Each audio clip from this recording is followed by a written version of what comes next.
क्या वाकई ही में कोई बच्चा एक दो नहीं तीन तीन कत्ल कर सकता है? आखिर क्या वो अपने ही सगे भाई बहनों का कत्ल कर सकता है? आखिर उस बच्चे के मन में क्या चल रहा होगा? इन्हीं सब प्रश्नों को जानने के लिए आप लगातार हमारे साथ बने रहें क्राइम से सलाखों तक में।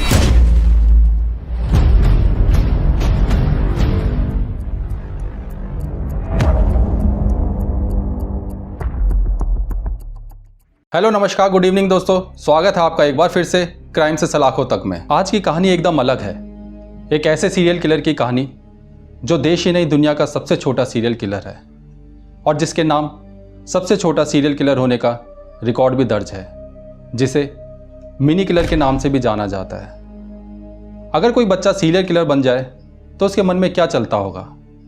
क्या उसे पता होगा जो वो ये कत्ल कर रहा है वो सही है या गलत? अगर इस बात की सच्चाई उसके घर वालों को पता चल जाए तो उनके मन में क्या चलता होगा? क्या वो ये सोचते होंगे कि चलो बच्चा है माफ़ कर दो? क्या उन्हें डर नहीं लगता होगा? आखिर उस बच्चे को खून करने की आदत लग चुकी है, कल को उनकी जान को भी खतरा हो सकता है। आखिर उस बच्चे को पता होगा कि जो एक कत्ल कर रहा है वो सही है या गलत? क्या उसे पता होगा कि कानून में इसकी क्या सज़ा है? क्या वो जानता होगा कि पुलिस क्या होती है, कोर्ट क्या होता है, अदालत क्या होती है? क्या उसे सेक्शन 302 के बारे में पता होगा? सबसे बड़ी बात, जब उस सीरियल किलर ने शुरू के 2 कत्ल करे तो उसके कुछ राजदार थे। उसके घर वाले जानते थे कि हमारे बच्चे ने 2 कत्ल करे हैं, फिर भी वो इस बात को छुपा जाते हैं। बचपन में बच्चे कई गलतियां करते हैं, कुछ चोरी करी होगी, किसी ने मारपीट करी होगी। हम भी जब बच्चे थे हमने भी ये सब करा होगा और हमें इसके लिए घर वालों से डांट भी पड़ी होगी, मार भी खाई होगी, लेकिन उनके समझाने के बाद हम समझे भी होंगे। लेकिन उसके घर वालों को ये पता होते हुए कि हमारे बच्चे ने 2 कत्ल कर दिए हैं, वो इस बात को छुपा जाते हैं, जो कि अपने आप में एक बहुत बड़ी बात है। तो चलिए दोस्तों चलते हैं कहानी की तरफ। कहानी शुरू करूं उससे पहले प्लीज़ हमारे इस चैनल को लाइक कीजिए, सब्सक्राइब कीजिए और कमेंट बॉक्स में कमेंट लिखकर हमें बताइए कि आपको ये कहानी कैसी लगी, ताकि इसी तरह की कहानियाँ आपके लिए लगातार लाता रहूँ। तो चलिए दोस्तों चलते हैं कहानी की तरफ। कहानी शुरू होती है बिहार से। बिहार में एक बेगूसराय नाम की एक जगह है। बेगूसराय में ही एक मुसहरी करके एक गांव है। इसी गांव में एक परिवार रहता है। बाप है, दिहाड़ी मजदूरी करता है, दिहाड़ी मजदूरी करके अपने परिवार का पेट पालता है। उसके 2 बच्चे हैं, एक बेटा एक बेटी। बेटी 8 महीने की है और बेटा जिसका नाम अमरदीप है 7.5 से 8 साल के बीच में है। एक दिन अचानक इन्हें खबर मिलती है कि अमरदीप के पड़ोस में उसके कज़न जो कि 6 महीने का है उसकी लाश मिलती है। परिवार वाले मौके पे जाके देखते हैं तो वो मर चुकी थी।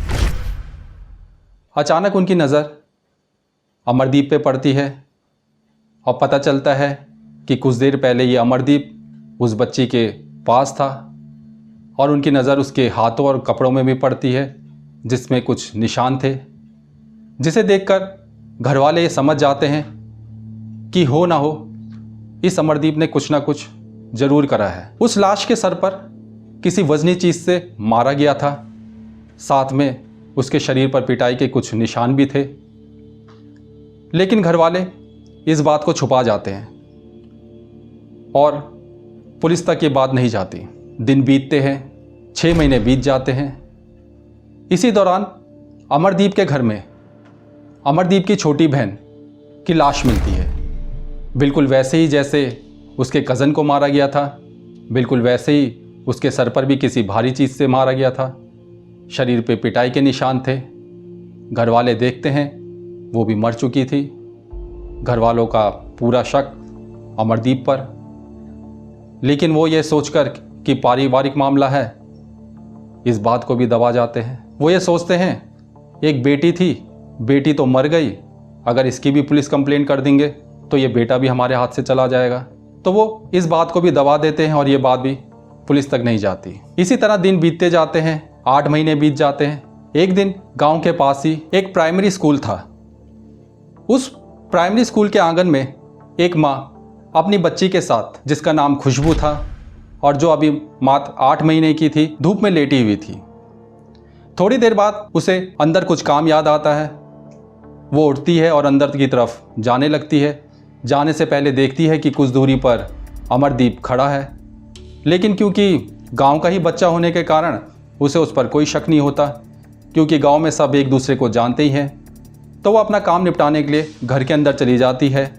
खुशबू भारी धूप में लेटी हुई थी। थोड़ी देर बाद जब वो काम निपटा के बाहर आती है तो देखती है खुशबू वहाँ पर नहीं है, और जिसे वहाँ पे ना पाकर वो बहुत चिंतित हो जाती है। वो शोर मचा के गाँव वालों को बुलाती है। सारे गाँव वाले इकट्ठा होते हैं और सब खुशबू को इधर उधर ढूंढते हैं, लेकिन खुशबू का कहीं कोई पता नहीं चलता। इस बीच खुशबू के घर वाले पुलिस स्टेशन जाकर रिपोर्ट लिखवाते हैं, क्योंकि पुलिस वालों के कानों में जब अमरदीप का कज़न और उसकी बहन का कत्ल हुआ था, उस टाइम उड़ते उड़ते पुलिस के कानों तक बात आई थी, लेकिन रिपोर्ट ना होने के कारण पुलिस के द्वारा भी कोई कार्रवाई नहीं करी गई थी।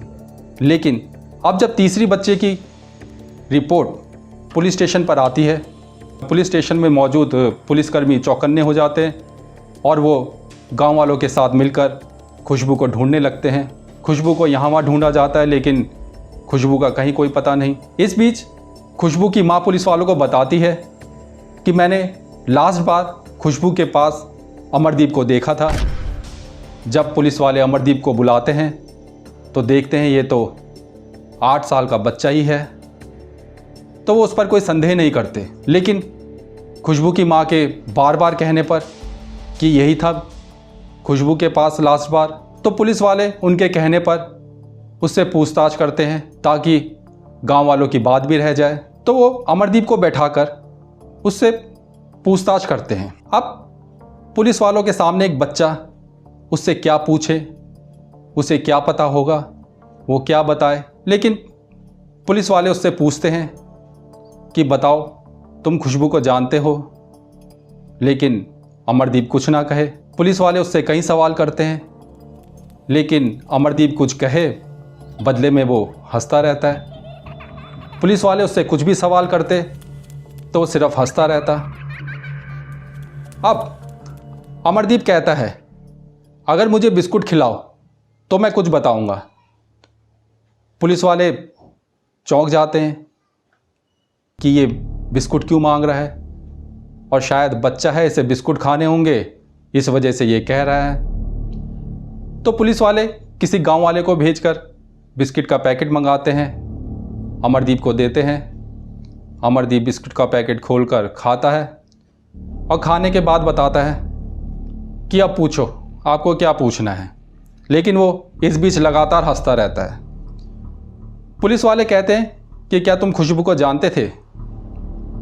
अमरदीप कहता है हाँ, मैंने उसे खपरेल से मार के सुला दिया। इतना सुनते ही पुलिस वाले चौंक जाते हैं। वो कहते हैं खपरेल से मार के सुला दिया? आखिर क्यों सुला दिया? अमरदीप कहता है अगर एक बिस्कुट का पैकेट और खिलाओगे तो बताऊंगा। बिस्किट का पैकेट मंगाकर अमरदीप को देते हैं। अमरदीप खाता है और वो बताता है मैंने उसे खपरेल से मारा और सुला दिया। तो पुलिस वाले उससे पूछते हैं अच्छा ये बताओ कि तुमने उसे खपरेल से तो मार दिया, लेकिन अब वो है कहाँ? तो अमरदीप कहता है चलो मेरे साथ। लेकिन वो इस बीच कहता है मुझे एक और बिस्किट का पैकेट दो, मैं तभी ले चलूँगा। पुलिस वाले उसे एक और बिस्किट का पैकेट देते हैं।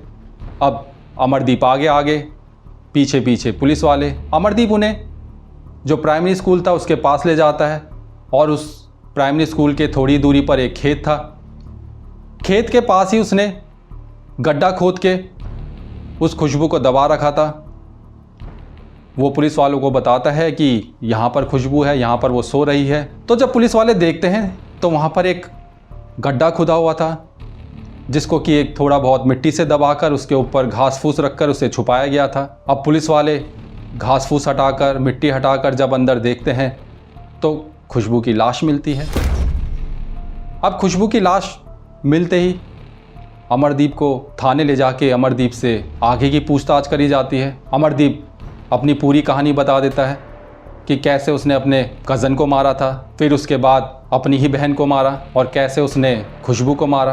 अब पुलिस वालों ने उससे पूछा कि आखिर तुमने इन्हें मारा तो मारा क्यों? तो अमरदीप बताता है कि जब ये रो रहे होते हैं तो मुझे इनको मारने में मज़ा आता है। पहले मैं इनकी बहुत पिटाई करता हूँ और बाद में खपरेल से इनका सर फोड़ देता हूँ।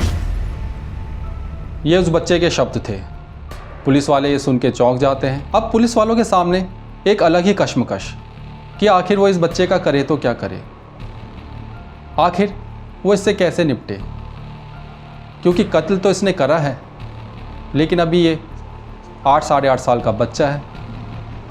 पुलिस वाले उसके खिलाफ कोर्ट में केस करते हैं, और जब कोर्ट में केस करते हैं तो वो जज से स्पेशल रिक्वेस्ट भी करते हैं कि जज साहब, जब इसको बाल सुधार गृह में रखा जाए तो इसे अलग सेल में रखा जाए, क्योंकि अगर इसे बाकी बच्चों के साथ सेल में रखा गया तो बाकी बच्चों की जान को खतरा हो सकता है।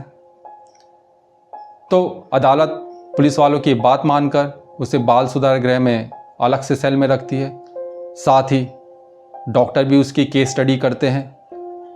एम्स के डॉक्टर थे, साथ ही पटना के डॉक्टरों ने भी उस पर रिसर्च करी और उन्होंने पाया कि इस बच्चे का दिमागी संतुलन ठीक नहीं है, और इस बच्चे को अपनी उम्र के बच्चे या उससे छोटी उम्र के बच्चों को मारने में एक अलग ही मज़ा आता है। जब उस बच्चे से पूछा भी गया था तो उसने यही कहा था कि जब मैं इनको मारता हूँ तो मुझे मज़ा आता है, जब मैं खून देखता हूँ तो मुझे अच्छा लगता है। ये उस बच्चे के शब्द थे, एक 7-8 साल के बच्चे के शब्द। अब कोर्ट के सामने एक अलग चुनौती, आखिर वो किसी बच्चे को 3 साल तक जेल में रख नहीं सकती, 3 साल के बाद उसे छोड़ना ही छोड़ना। तो अब कोर्ट के सामने भी ये चुनौती कि अगर मान लो हमने इसे 3 साल बाद छोड़ दिया तो ये तब भी ऐसा ही रहा तो बाकी लोगों की जान को खतरा हो सकता है। तो अदालत ने एक स्पेशल रिक्वेस्ट पर एक फैसला सुनाया कि ये बच्चा जब तक बालिग ना हो जाए, यानी जब तक 18 साल तक का ना हो जाए, तब तक ये बाल सुधार गृह में रहेगा, स्पेशल डॉक्टरों की निगरानी में, साथ ही पुलिस वालों की निगरानी में रहेगा, ताकि इसके द्वारा किसी को खतरा ना हो। 2014 में एक रिपोर्ट आई थी कि इसे एक बाल सुधार गृह में रखा गया है, एक अलग सेल में रखा गया है। उसके बाद 2015 में एक रिपोर्ट आई कि 2015 में इसे छोड़ दिया गया जब ये 18 साल का हो गया था। लेकिन अब ये कहाँ है, किस नाम से है, क्या कर रहा है, यह बिल्कुल गोपनीय रखा गया है।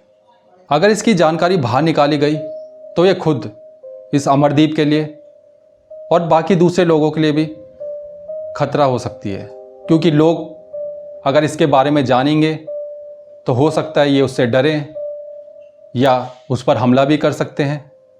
तो इसलिए इसकी सारी चीज़ें गोपनीय रखी गई। तो ये आजकल कहाँ है, किस नाम से है, ये किसी को नहीं पता। तो ये थी आज की कहानी एक सीरियल किलर की। तो दोस्तों, अगर हमारे घर में छोटे बच्चे हैं तो उन्हें पर्याप्त समय दीजिए, उनके साथ हंसिए, उनके साथ बोलिए, उनके साथ खेलिए, उन्हें अकेला मत छोड़िए, क्योंकि अगर हम उन्हें अकेला छोड़ेंगे तो उनके मन में क्या चलता है, क्या वो सोचते हैं, ये हमें नहीं पता चलता। इसलिए उनके साथ समय बिताइए, उनके साथ घुलिए मिलिए, तभी एक बच्चे का अच्छे से दिमागी तौर पर विकास होता है। तो दोस्तों, ये थी आज की कहानी। जल्द लौटूंगा एक नई कहानी के साथ। प्लीज़ हमारे इस चैनल को लाइक कीजिए, सब्सक्राइब कीजिए। तो जल्दी लौटूंगा एक नई कहानी के साथ। तब तक आप हंसते रहिए, मुस्कुराते रहिए, अपना और अपने परिवार का ध्यान रखिए। नमस्कार दोस्तों।